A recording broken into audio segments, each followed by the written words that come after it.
just don't know the odds. Second of all, is the God designer explanation really necessary? It may be the case that order can come from chaos if you add time.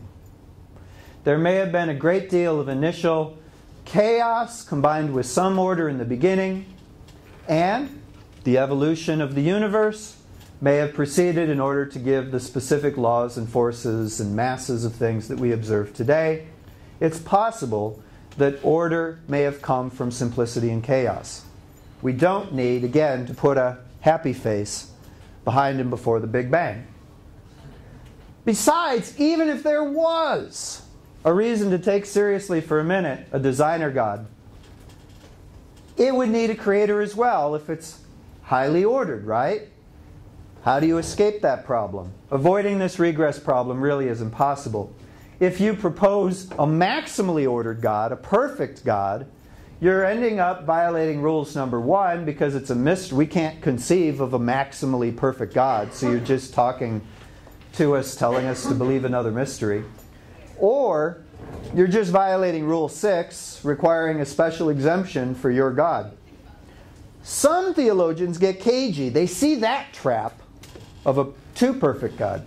So they take perfection the other way, and they claim, oh, no, God is perfectly simple, and that's why this God doesn't deserve to need any explanation. But a perfectly simple God, again, you're violating Rule 5 again. You're violating Rule 6. How could something so simple produce something complex? Right? We're just generating more mystery. We're going in circles here. Now, in dealing with arguing with religion, I want to warn against what I'm going to call the top 3 atheist myths. Atheism in general doesn't suffer from mythology, obviously. It's the opposite of it. But nevertheless, some atheists can get in the habit of telling each other some things that aren't exactly borne out by science or rationality. So we want to diffuse from the start some ineffective strategies that atheists shouldn't pursue. First of all, it's a bit of a myth to say that religion offers explanations that compete directly with science. I've already talked about how, in fact, religions in general have different aims than science. Furthermore, scientific hypotheses end up, in the long run, being far more counterintuitive than any of the wildest fantasies that religions have come up with. If you listen to multiverse theory, quantum mechanics, certain kinds of explanations for our DNA, these explanations really stretch the imagination beyond the ordinary bounds. That's a good thing in science because we can empirically verify these hypotheses. Religions actually depend on rather vanilla fairy tale things that children would be capable of understanding.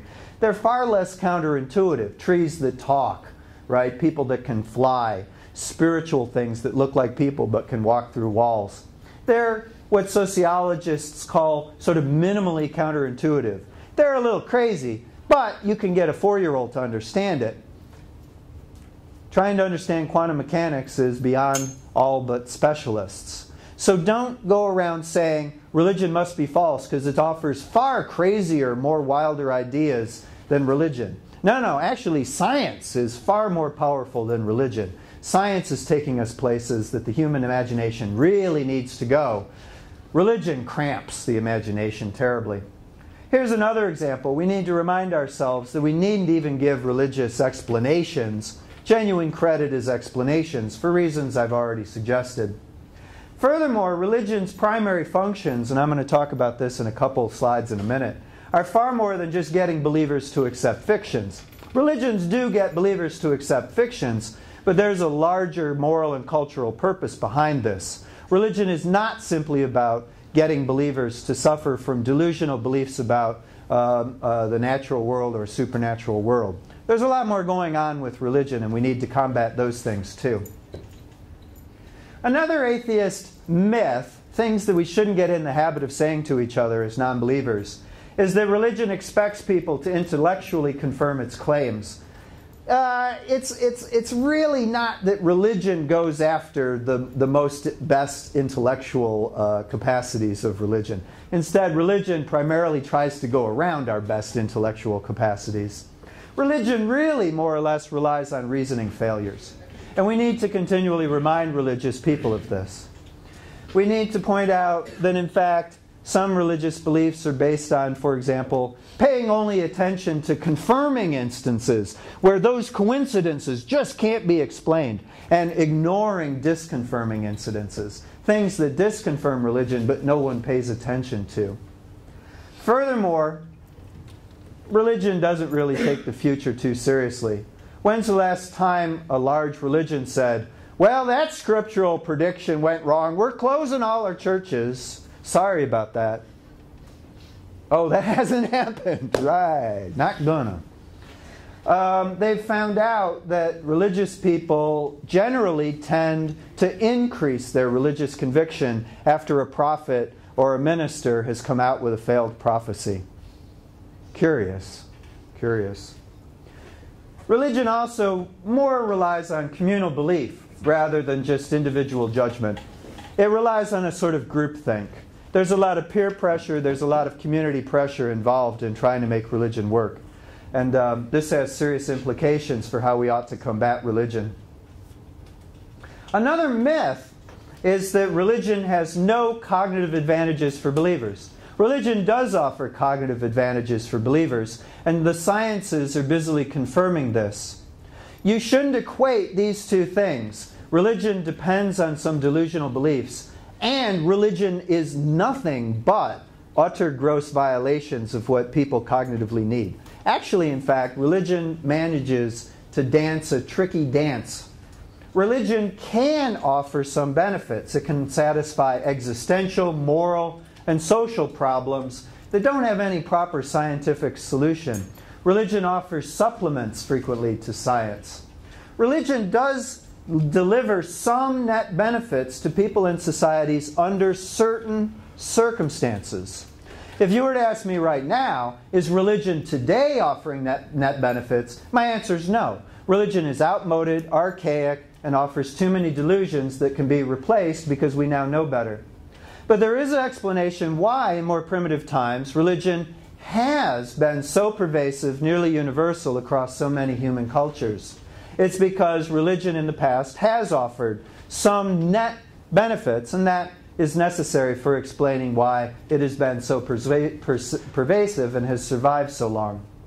What that means is if you want to deconvert, if you want to try to persuade religious people to leave behind their religion, you're going to have to offer them even better benefits because they're under the conviction that they've got an ideology that is really offering them net benefits. You just can't say to a religious person, come on, be more rational. Well, that's right, not going to do it. You have to explain persuasively how there are more net benefits going with atheism, humanism, and naturalism. We can do it, we're up to the job, but it may require a lengthier and more civil conversation. Now, I said earlier that the cognitive and behavioral sciences and many of the social sciences are very, very busy collecting lots of information and establishing some tentative theories about how religion works and why it's been so pervasive. Generally, you can study the mind in three basic ways. You can study brain cognition directly, understanding the religious brain and what it's doing. You can ask a person what their belief commitments are. You can get them into a conversation about what their religion means to them and what their creeds or dogmas may be. You can also look at human behavior collectively. Without talking to them directly, you can nevertheless observe religious people in communities, and you can observe their practices, figure out their rituals, and try to understand what sort of norms of social conduct they're trying to enforce. This means that religion is a large structure that's trying to do a lot of things for people all at the same time. It's relying on the human brain, it's relying on belief commitment in God, and it's trying to enforce right behavior in the community. So that's why, for example, not only does it ask people to say that they believe things, it asks them to put their money where their mouth is. Literally, religions require costly and devotional sacrifices, public displays of commitment. You've got to be going to church. You've got to be giving donations. You've got to be a good person in public. Now, there are some benefits Religions can offer meanings for existential copings.